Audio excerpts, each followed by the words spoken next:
Today, it feels like horror games have always known how to scare players using silence, waiting, and simple actions.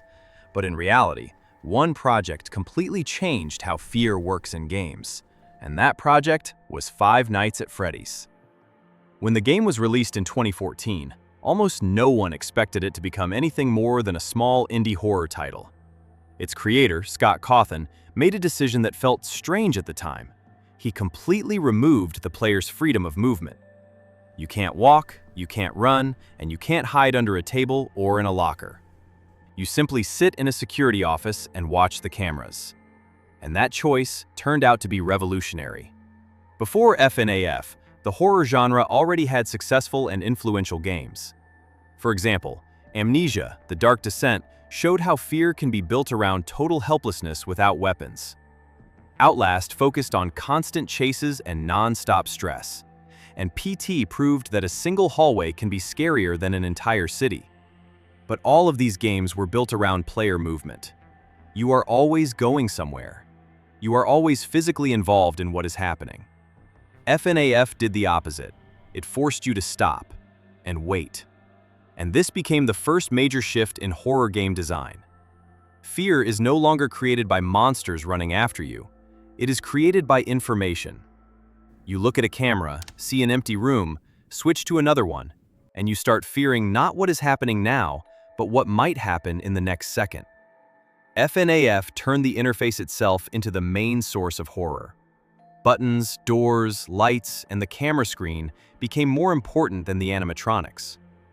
The second key change is how resource management became a source of panic.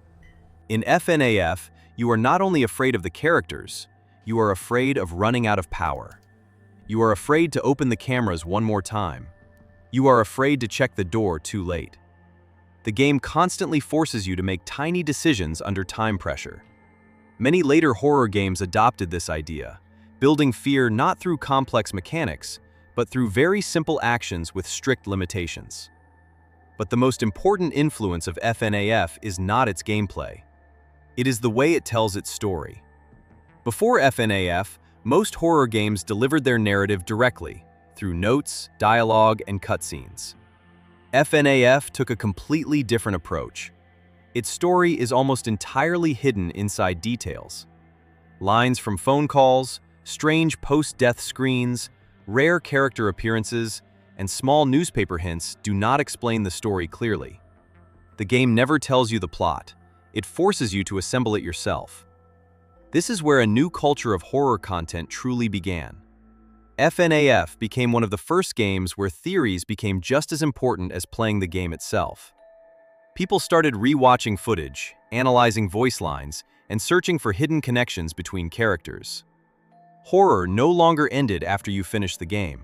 It continued through discussion.